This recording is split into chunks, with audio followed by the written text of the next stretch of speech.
Hello guys, welcome back to the channel. In this today's tutorial, I'm going to show you how to animate something on KineMaster using keyframe feature. Okay, let's get into it guys. Here I have created a project on my KineMaster, and for example, I'm going to animate a sticker. So first of all, I'm going to add sticker to this project.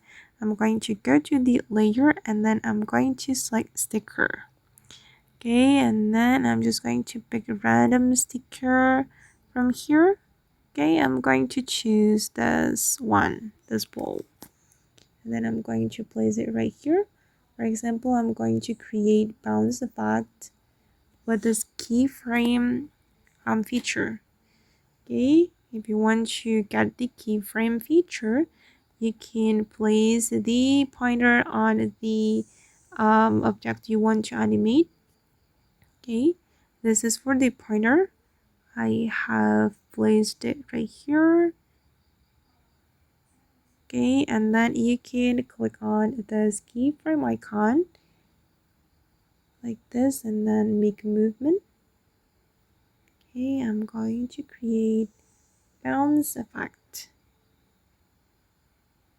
Alright, like this guys. And you just need to create movement that you want. Right, now it's done. And I'm going to play it to show you. Alright. Okay guys, then that's all the way to animate something on KineMaster using keyframe feature. I hope this tutorial will be useful for you. Thank you so much for watching and bye!